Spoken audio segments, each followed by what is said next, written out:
He stands 5 feet 11 inches tall, weighing in at 171 pounds. Fighting out of Montreal, Quebec, Canada, Patrick the Predator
Welcome to Happy Hour with Lito podcast. I am your host. My special guest today is none other than MMA veteran, goes by the name The Predator. So y'all know he don't play no games. All right. Mr. Patrick Cote, how you doing today, sir? I'm pretty good. Thanks for having me, man. Thank you for coming on the show, man. First and foremost, I always like to tell my, my guests that, I'm an advocate for mental health because of the times that we're in with everything that's going on with this COVID-19 and stuff like that. So I just want to check in with you and see how your mental is, based on, the things that are going around in the world. It's hard, man. It's tough for sure to deal with it, but I always find, I always try to find positive things in every situation. For sure, I'm not a guy who complain a lot. So instead of complaining that I can't do that, I can do this, I start doing something that, I didn't have time to do it, like taking like Spanish classes on the web and something like that. So, instead of going in depression, I'm trying to stay awake mentally and physically, staying in shape, running outside, and just doing some things like that. Did Canada have like a lot of like cases and things like that, like we did here in the United States? Yeah, that was pretty rough, especially for the old people. Our health system here, it's not the best. And for like maybe 10 years, they tried to patch, holes left and right for the last 10 years. And now with this pandemic, this virus, everything came back, on top. And, everybody got like, oh shit, we if we knew it, we would probably taken care of all the problems before, but now it's too late. And that's why that was pretty rough, especially for, old people, old house people. They're going there for at the end of their life. It was pretty rough. And now the vaccine is coming. We're a little bit late if we compare to the rest of the world, but we're going on the right way. Now y'all have free healthcare, right? Yeah, it's it's free. For sure, it's not like US, but it's part of our tax we pay every year. It's kind of free, but it's high. It's a kind of hiding free. You know what I mean? Mm-hmm. But for sure, it's cheaper than US, for sure. Cool. Well, I'm glad that you're in a good headspace. I know me myself. I've been in school this whole time. Since the pandemic's been going on, so it's like I've been in the house just trying to focus, get outside whenever I can. But in the beginning, we were so afraid. We didn't know. You go outside. Can you go outside? Is it? They were saying it was airborne at first. Yeah. Come on, like what? And you know what? Especially here we have we can go outside after 8 o'clock, after 8 p.m. Oh, okay. We are the only part of America it's like that, and everybody's freaking out right now because everybody is angry towards the government because it's a nonsense. But if authorities caught you outside after 8 p.m., you're gonna have like a ticket. You're gonna have something to pay because it's not a law, but it's they do that because they wanted to keep control about the movement of the population. But I hope soon it's gonna be done. Well, our they just actually lifted our curfew. But we had a curfew probably the last 4 or 5 months. They just lifted it. It was 10 o'clock. They give us at least till 10. And then please. Yeah. And now, if you get caught outside, after 10, at that time, if the police, I think most of the time the police, they may stop you just to ask you, hey, where you going? And you better be going home. Yeah, gotta check the address for sure. So for those who who may not know who you are, I know who you are. But for those who may not know who you are, tell us a little bit about life before MMA, before UFC and things of that nature. Before MMA, was born in a very small village in called in Rimouski here in Quebec. It's very province of Quebec. It's very, very small, and I used to live with only my mother, and we had a very hard time when I was young. We live under the poverty system, so it was really hard. But I think that's why I'm so resilient today, especially with my personal life. But everybody who know my road as a professional athlete, that was like roller coaster, but I always tried to find a way to get back on top. So I think that's why I was able to do that, because of that, because I always work since like I'm 10 years old. I always try to help my mother to have a good life. And at 19 years old, I joined the army, the Canadian Army. I served in Bosnia in 2002, and in 2004 I started trying to doing MMA full time, because at that time in 2004 I was very underground still, but the rest is history. It turned pretty well. Great. Wow, you said you were in the Army. Mm-hmm. Wow. Yeah, for 7 years in the infantry with the Royal 22e Regiment in Quebec City. And yeah, 2002 we went to Bosnia to oversee not trip, but try to help the country to rebuild and putting back, the law in order and all those things. So yeah, that was 7 months. I didn't even know you. So you went to the Army at 16. Not 16, 18. 18. Okay, gotcha. Okay. 18, 19, yeah. 18, 19. Until 24. Gotcha. So what introduced you to, or what did you see a UFC that made you want to try out MMA, or did you just say, let's try this out? I think everybody who started to do MMA at that time, first of all, it wasn't MMA. There was extreme fighting. There was ultimate fighting. There was cage fighting. Wasn't the name of that. MMA didn't exist at that time. And everybody started doing that, because they saw like a video cassette of the first UFC, the Ken Shamrock and all those things. Right. So that was like very intriguing. And, like every little boys or, I like to fight with my cousin, my friends and something like that. And I was starting to doing boxing and I saw that. And I was like, man, I'm gonna try it. It looks fun, looks different, looks violent, but it looks like a very big high rush of adrenaline. And yeah, I started that. And my first amateur fight I did in 1999. I lost very bad. I got like ass kicked. I got very beat bad, but I fell in love with the sport. And after that, I started to train more seriously and being less cocky because I thought it would be easy. Oh, that's easy. You go in the cage, you just fight, and I just realized at that time that was not like that. Gotcha. Okay, so your first fight in the UFC actually came because you replaced Guy Metzger, right? Yeah. He fell out for whatever reason. And yeah, stroke. Oh wow. Okay. Yeah. Oh wow. And you had to fight Tito.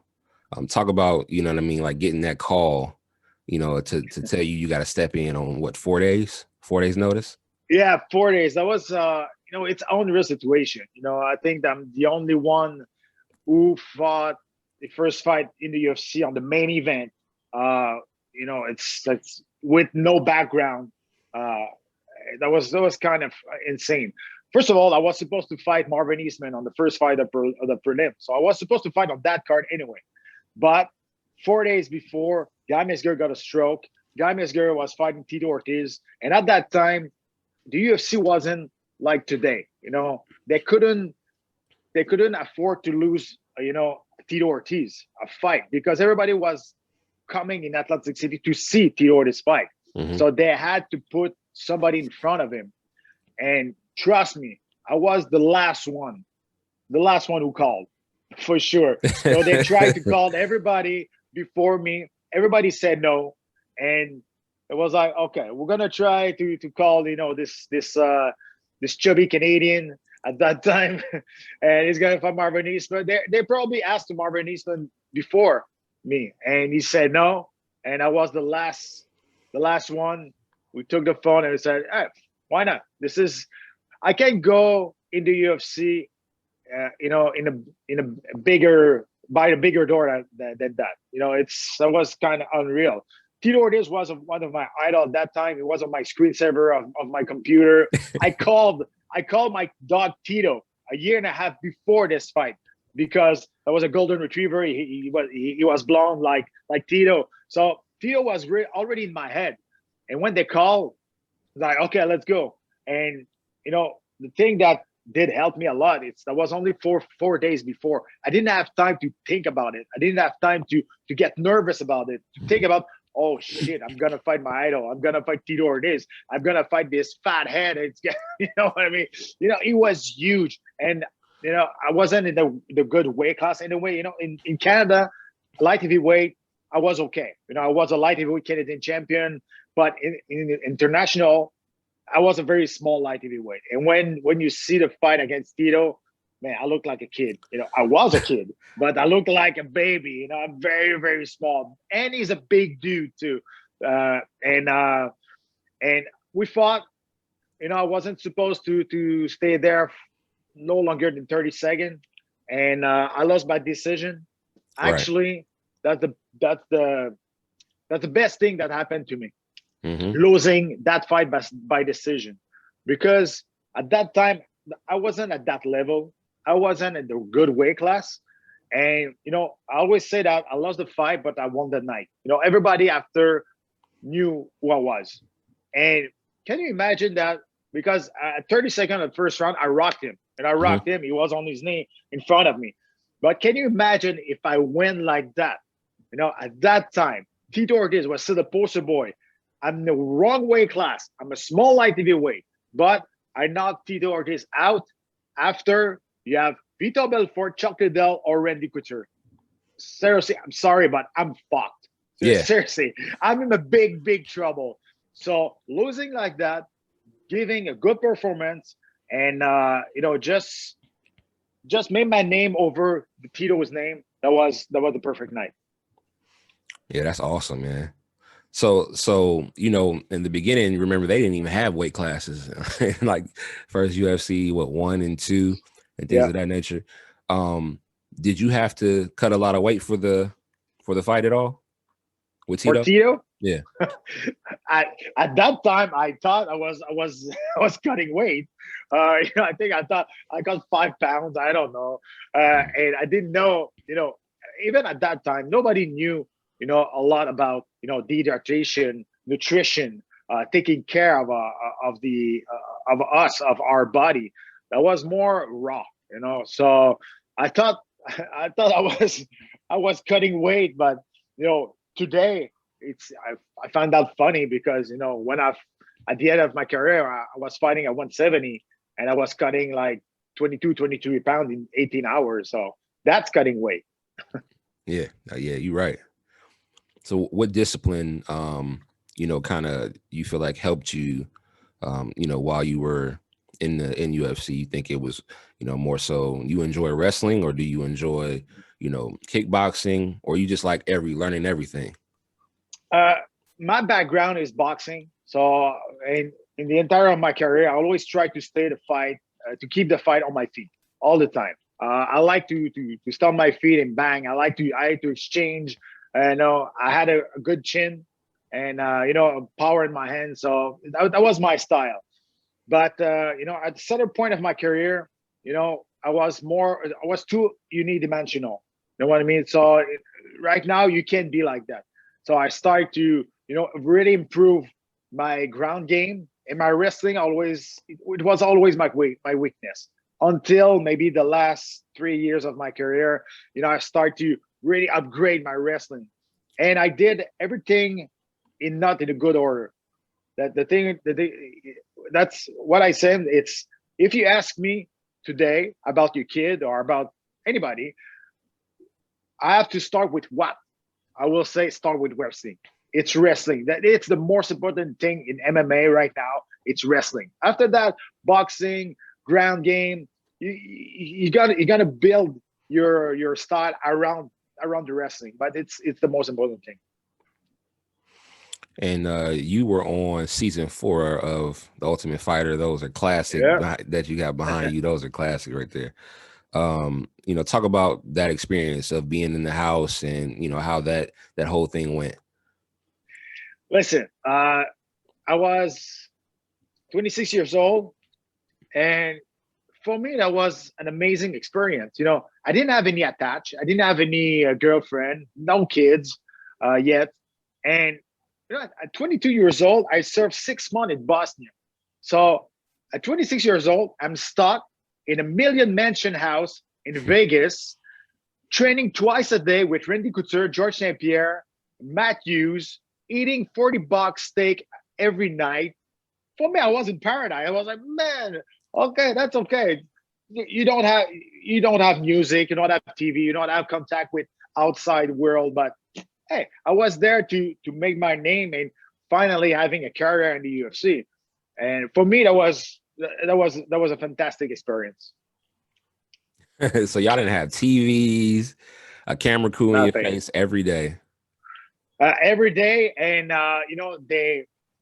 they wanted us to do some damage. It's a lot of booze, a lot of booze in the house. The only thing they ask you, it's not breaking any windows, but you can, I don't know, you can flip the couch, you can destroy the wall. They don't care. Just not breaking any window because it's of the injury. But the reason why you don't have anything with you, no music, no book, no nothing, it's because they want you to talk with each other. They want, action. They want discussion. They want fight. They want drama. That's reality show. That's what it is. Who was the problem child of the house? It was a problem, but at the same time, it was very funny. It's Shoney Carter. Shoney Carter, it's out of his mind.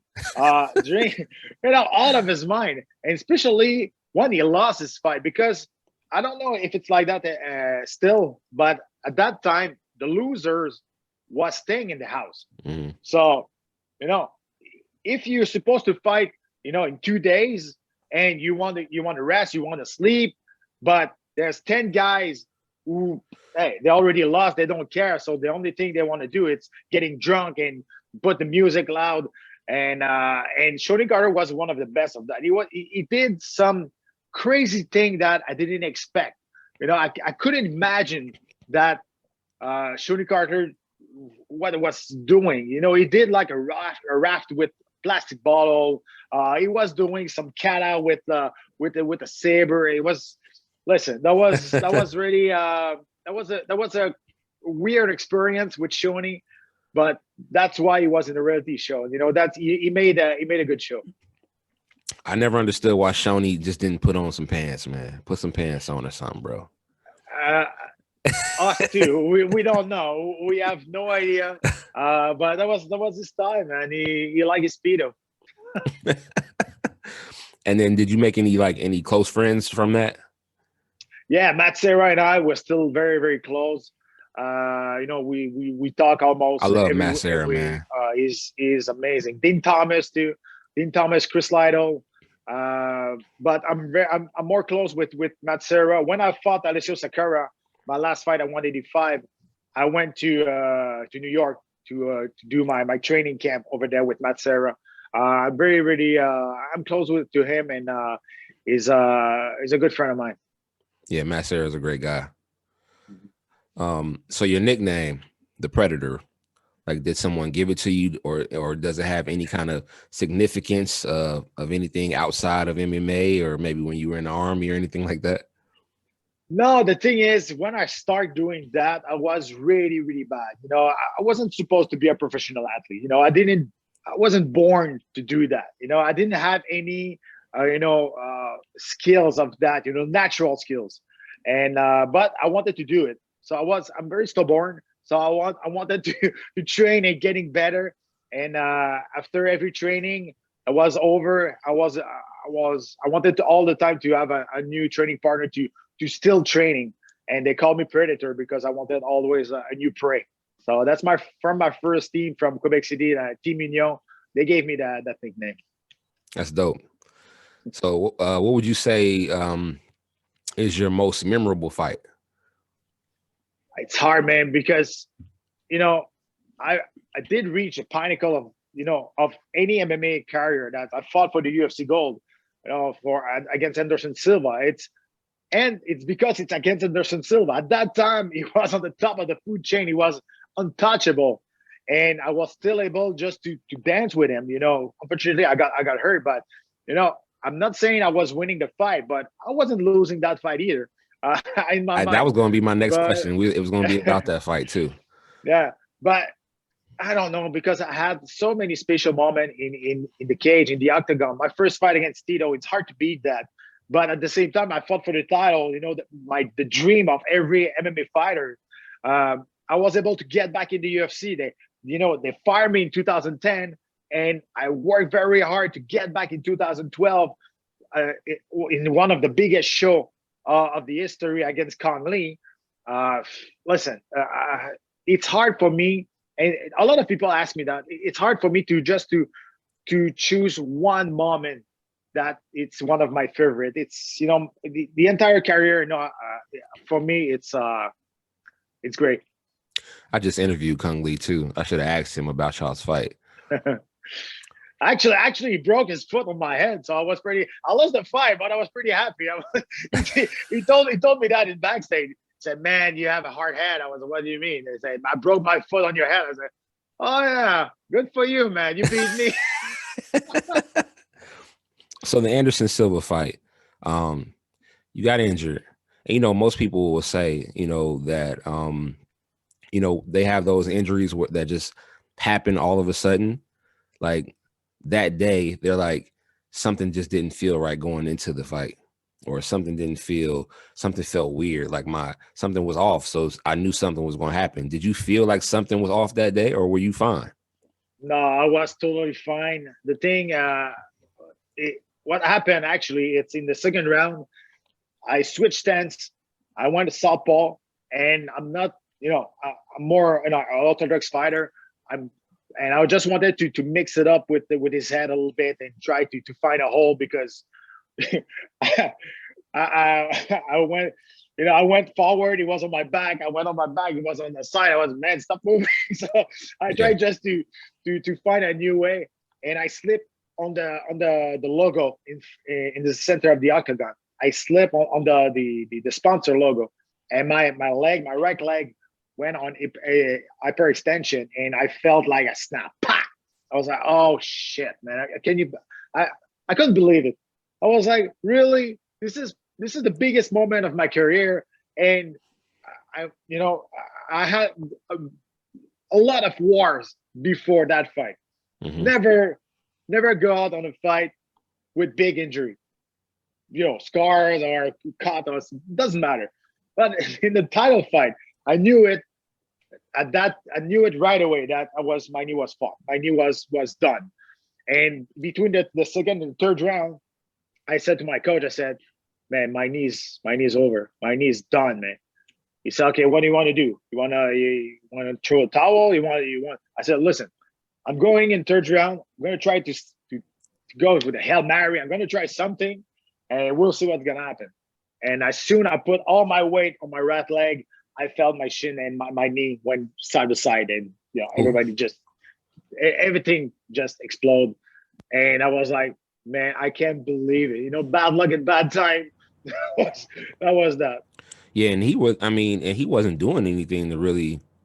Yeah, he was winning the fight, like you said, but he wasn't being dominant. It was those next. If you didn't get hurt, that could have been different. You know what I mean? But listen, our strategy was to go, especially in the third round. We wanted to open a little bit more in the third round, because we were the first one to go in the third round with the Anderson Silva in the UFC. So there was a new situation for him, and he's a really, really good counter puncher. So in the first two rounds, we didn't want it to run after him, right? Because we watched a lot of tapes, and everybody who fought him before, they tried to be very aggressive right away, and they all get caught in counter punching. They all get caught like that. So we're like, okay, we're not gonna show him that we are impressed or something like that, because we weren't. And I was like, man, this, if he knocked me out anyway, I will not remember it. So we go it, and we're going to show him respect, but we're gonna force him to respect us too. So we took the center of the octagon right away, and trying to keep the pace on our pace, and everything went well. I think at the end of the first round, it caught me really, really good. But once again, my shin, thank you. My shin is pretty strong, so I was still there. But yeah, we wanted to open a little bit more in the third round, and I knew it because between the second and third round, I watched the camera, and I was like, that third round, everybody thought it wasn't possible, but I was there. But at the same time, I knew it, my knee was done. You think? Do you think Anderson Silva is the greatest of all time?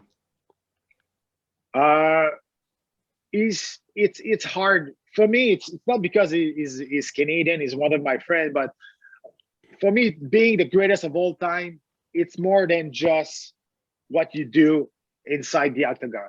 For me, it's a complete athlete inside and outside the octagon.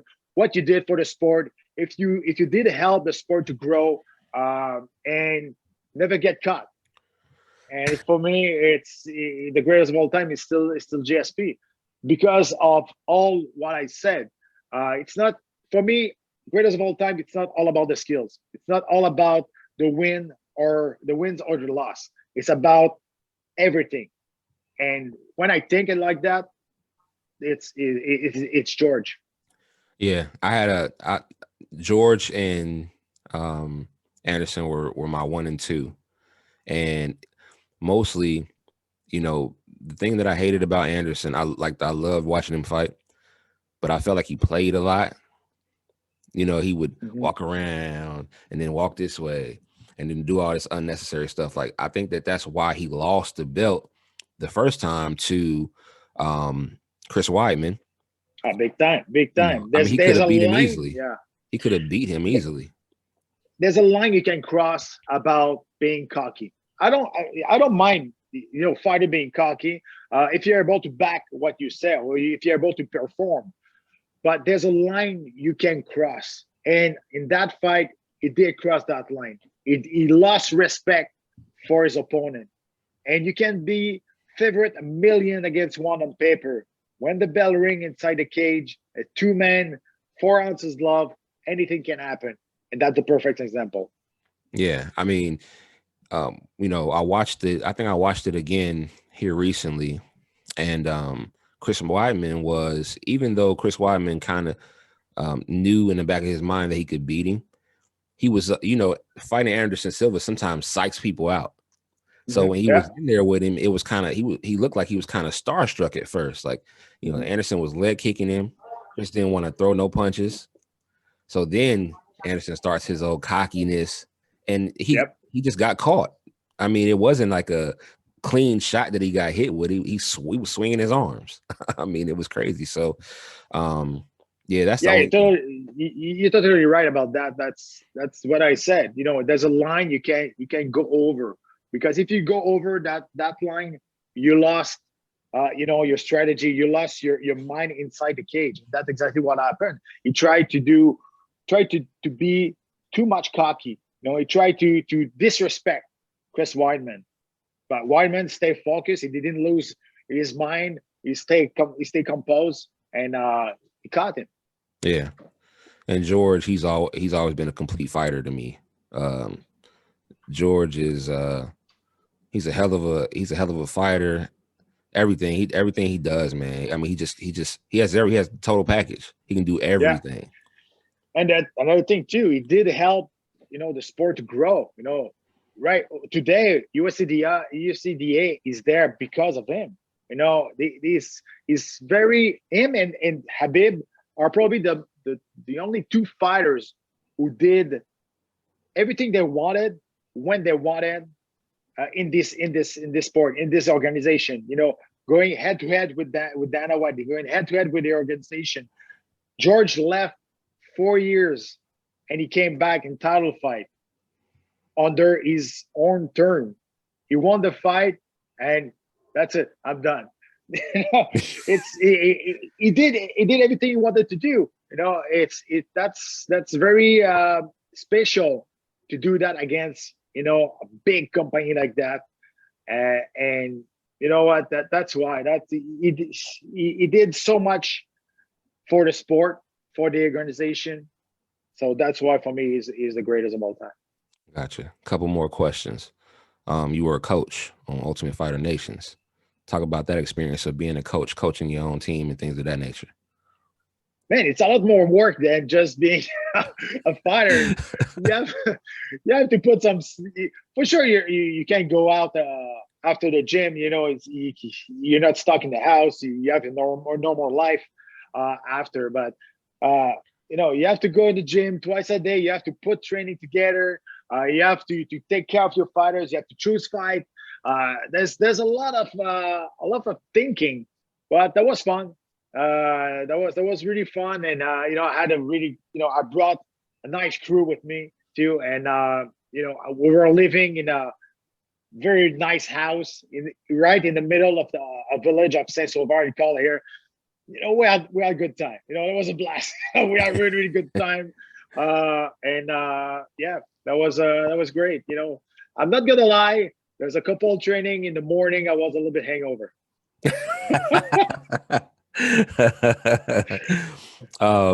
Is there a fight that didn't happen for you that you wish that you could have? Oh yes. A couple, maybe three. The first one, it's against Robbie Lawler. For me, Robbie is one of my favorite fighter of all time, and I'm a big fan of Robbie. And he came very close that we were supposed to fight, and I don't know what happened. I don't remember, but something happened, and the fight didn't happen. Yeah, Robbie Lawler, will be a big honor to share the cage with him. He's one of my favorite, and his style with my style. That's the fight of the night right there. Right. For sure. It's more against guys from my era, like Carlos Condit, Matt Brown, all those guys, because of their style. With if you mix that with my style, for sure, it's a win-win situation especially for the fans. I agree. Yeah, those fights would have all been dope. Did you get a chance to check out UFC 259? Yeah, but actually, I'm the French Joe Rogan. Since 12 years, I'm the official French voice of the UFC. So I comment every fight since 2008. So for sure, I saw every fight. Oh, that's dope. Okay, I didn't see something that I've learned now. I didn't know that. That's dope. That's dope. Okay, what you think about Izzy moving up so fast? From middleweight to light, because Jan was already a bigger light heavyweight. When he weighed in, okay, he weighed in at 205, but the next day he probably was around 220, 225. Easy. Yeah, easy. Izzy was he weighed in at 201. I don't think he gained any weight. No, he was on his natural weight. And I think it was a good strategy for him, not put in more weight. That's his normal weight. He's very agile. He's fast. But I was a little bit disappointed about his performance, because he was very shy. He didn't do easy style. He was very, very patient. I don't know if something happened. I don't know, at the beginning of the fight, if he felt the power of Bovic and he just, oh shit, okay, I don't want to get caught. But that was, we were waiting. We were waiting about something happen. I was like, okay, let's go. Okay, let's go. Okay, and it was not able to go on the second gear. I think that's why Bovic won. Bovic did a great job in the fourth and fifth round, going with the takedown. That was a very smart thing to do. Yeah. He's a bigger dude. He's a BJJ black belt too. So his position on the ground was great in the half guard. That's one of the best position. If you're not on full mount, you want to be in half guard because it's easier to keep the position. So he did a really smart fight, Bovic. But at the end of the day, I think it's more Adesanya will lose that fight than Bovic win that fight. I agree with you. I think it was the leg kicks. He kicked the leg and Jan checked a couple. After that, probably. Yeah. And he got caught with a couple jabs. I was very shocked that Bovic was able to jab him like that. And he was kind of fast for a big dude, Bovic, with his jab. I think Adesanya got maybe a little bit surprised about that too. I don't know. He looks, I don't want to say lost, but he looks confused about what he wanted to do. If you start thinking during a fight, it's over. You're not gonna win. You're gonna be slow. You're gonna be like always 1 second late on your opponent. It's gonna be like that. So if you start to think, and I think that's exactly what happened with Anderson in that fight. Last question: the Peter Yan and Aljamain. Sterling, yeah. that fight was going so well before the illegal knee. They were saying that his corner told him to do it. Yeah. Listen, I have a lot of things to say about that about that fight. Okay, I hope you have time. Yeah, I have time. I have time. Yeah. Okay. First of all, there's Sterling got a lot of hate for that win because everybody was like, okay, he's faking. He's it's too much. He's not very hurt. But at the beginning, the first thing, that was an illegal knee. So that's not, even if it's turning fake, it's from Peter Yan, fault. That's why the fight it's over. It's not because Sterling fake or not. It's because it was illegal knee. One thing. Second thing, that we saw that the camera in the corner of Peter Yan. That was the first time Peter Yan trained with American top team for a fight. Mm-hmm. There was Mako Damata was there, head coach of ATT, and it was two of the coach speaking Russian. The coach, normally coach of Peter Yan. Damata, you can see it. He said, only punch. You can only punch it, only punch. And it was like hesitation about Peter Yan. And he checked in his corner. And in the situation like that, in the action, you're always going back in your instinct of the first thing you learn. So for sure, he did heard the Russian advice before the English advice. And Nurmagomedov said to DC that he heard in his corner in Russian, yes, kick him, no problem. So that's why he landed the knee. Again, for me, this rule should be changed. Mm-hmm. For me, you have to protect yourself all time. Because that rule, first of all, they call that unified rule. That's not unified rules. The rules is different, like state by state.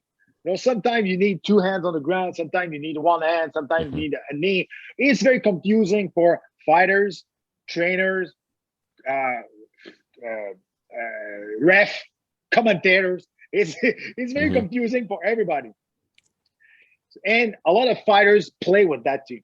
They're gonna try to trap their opponent for a fault, like putting a hand down or not putting a hand down. That's unsportsmanship. You know what I mean? That's not like that. So for me, they should allow knee on their head, on the ground, because that's a technique that you can win fight with. Why I'm saying that, it's like stomp kick. I hate fucking stomp kick. I don't understand why stomp kick it's still legal, because you can't win a fight with stomp kick. It just hurt your opponent to hurt your opponent. You know what I mean? Even if you stomp kick, if you stomp my toes, you broke 5 of my toes, I don't care. I'm not gonna tap out. You know what I mean? It's just try to injure your opponent just for fun.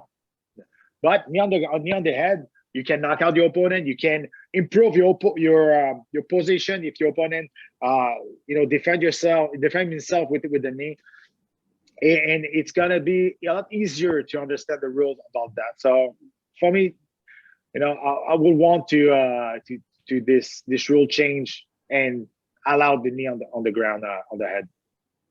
Yeah, I mean that knee was. I mean, as soon as he took it though, I knew. Oh, that was clean. That was clean for sure. Yeah, as soon as he took it, I said, "Oh, this is over." Yeah, and another thing too, it's I think the corner man of Matsero wasn't there. No, he wasn't. Matsero wasn't there, and I'm sure if Matsero was there, Aljamain not going in the interview after. Aljamain is keeping a little bit, shy. He's keeping it low. But after they let him go to the interview, he looks fine. After that, you can see him taking picture with the belt. He looks fine. I'm not saying he was faking or not. It's not that. But if you if you don't want any hate of anybody, and if you didn't fake or if you fake, try to be careful about that.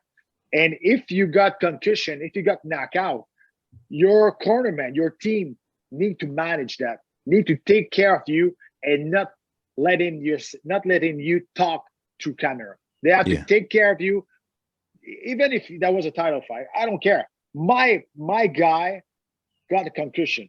I'm gonna take him in the locker room. I'm gonna take care of him. I agree. I don't think he should have been in front of that camera at all. Because now he just did an interview with Brett Akamoto, and Brett said he didn't know whether to call him the champion or not. He didn't know how he felt about it. But then he started asking him about things that he said in front of the camera and stuff like that. And he's like, well, I don't remember, I don't really remember everything I said. Well, that's the point. He shouldn't. That's the point. Yeah, he should have never been in front of the camera anyway. They should have grabbed him. Like you said, if Matt was there, Matt wouldn't have allowed him to do that to himself. I'm sure. And then he goes and he does a stare down with Henry Cejudo. Yeah. Yeah, that's a lot of things like that. It's very how can I say that? It's confusing. Yeah. It's confusing. And if you do things like that after what happened in the fight, you will receive a lot of hate for sure. You run after it. So, but don't forget, he's a champ today because Yan did an illegal thing. That's why. So that's Peter Yan's fault. Mm-hmm. But all the hate, it's on Aljamain Sterling back. They're gonna run it back, and I'm sure, it's gonna be a high. People are gonna pay. I mean, like crazy to see them fight again. I think he should have Matt Serra in his corner if he's able, though. I think he would have done a little better. I think he would have done a little better. I think so too. Probably was something Matt Serra couldn't be there, but Matt Serra is a great coach. He's a character, but he has a very, very, very good fighting IQ too. So, and you can't buy that. You can't train that. It's by experience. You can have fighting IQ, and that's what Matt Serra bring on the table. Right. And then what about how do you feel about Amanda fighting? Do you think there's any girl that can beat her? No, nobody. Especially at 145, I think that division will be over soon. All fighters at 145, except Megan Anderson, with a little bit discipline about nutrition, they can make 135. Okay. Megan Anderson is different. She's a huge girl. She's big. But too bad for her. And she's not even under contract at the UFC anymore. So there's four girls or 5 girls, I think so, in that division. Doesn't make any sense. And then at 135, Amanda Nunes, I don't know. Nobody. Even if Julia Pena said she don't want to fight me because she's scared, please, come on. Juliana, though, she can fight, though. But she can fight. But do you remember her last fight? She was getting beat bad before she pulled the submission at the end. Listen, and I'm not a big fan of putting oil on a fire was already like big. That's what I mean. It's Amanda Nunes doesn't need motivation. Yeah. But if you go against her and you talk that, and just I think yesterday she said vacant the bantamweight belt if you want to stay fat. I was like, oh man, you're running against a murder right now. Don't do that, because she's gonna come back and you gotta pay for it for sure.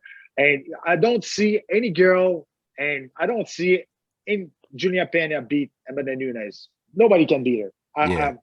She's a monster. She's definitely. I mean, I thought Megan was gonna do better than she did, though. I can't say too. that. Yeah, me too. Make it a fight. I mean, geez, I don't even think she threw anything. Did she throw? She might have threw maybe 2 punches. Yeah, maybe a very shy leg kick, but No, I'm with you. I thought that Megan will use more her reach, more movement, more footwork. But you know what? It's even if you say a lot of things before a fight, when you're in front of Amanda Nunes, you're like, okay, I may be taller than her, but I felt tiny because there's a kind of aura of invincibility around her. She's so in control of her emotion, over her game, of her confidence.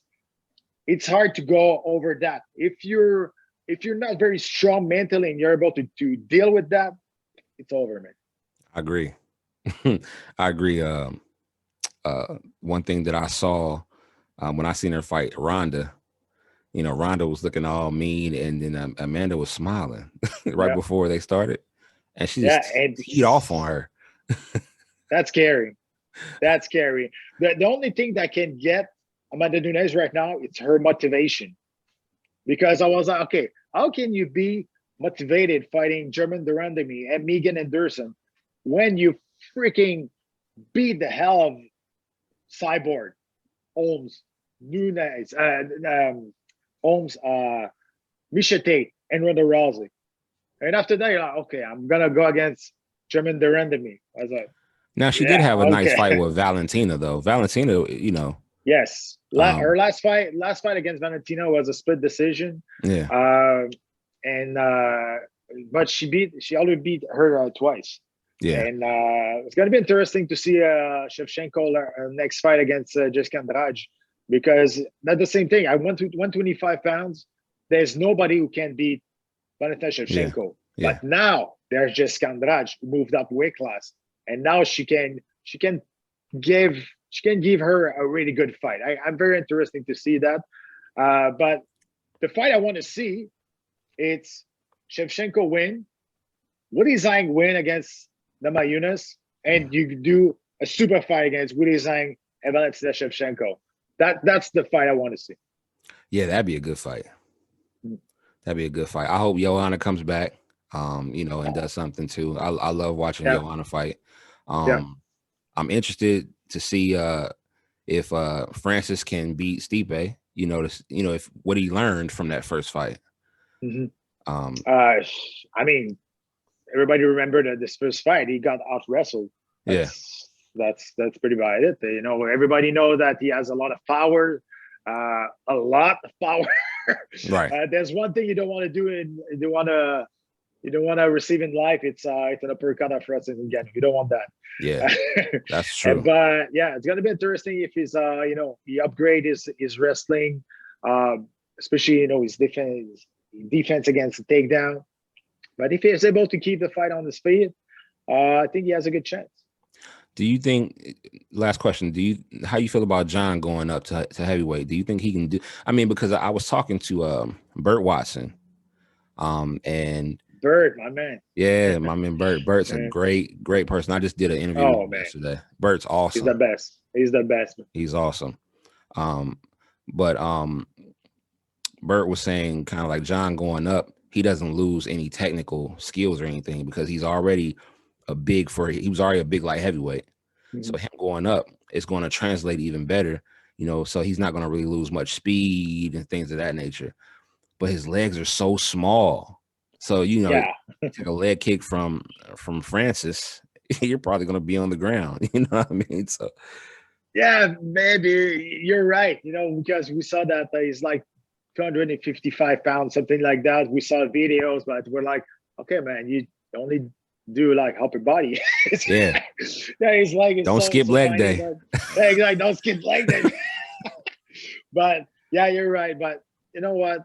As long as I don't like John Jones as a person, he's as an athlete, he's amazing. It's hard to put him out of the discussion of the greatest of all time too.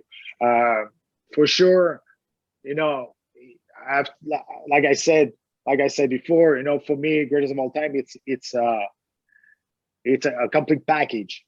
For me, that's why I don't put him in the greatest of all time, because as a person, what he did outside the cage, all those things, everybody know what I'm talking about. Right. But I think it's a right move for him, you know, to go in the heavyweight, especially after his last two fights. That it was very, really close that he lost. Yeah, A lot of people think that Dominic Reyes won that fight, but you know what? it Fight was is the fight. He won. close. It was It was close. close. It was close. But you know what? I think that was it's very smart for him to go at heavyweight, and especially, you know, he's gonna have the title fight right away. So hey, why not? He is. I mean, I think he, you know, but you know, in the back of his mind, he's like, "Give me Stipe." I don't think he wants to deal with Francis. I mean, honestly, I mean, him dealing with Francis.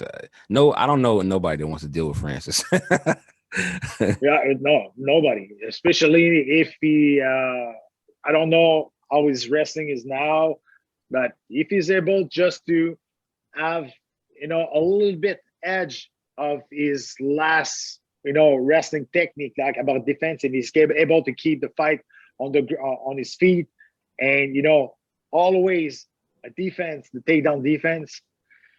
It's gonna be, yeah, you don't want to be with him in the cage. Yeah, I agree.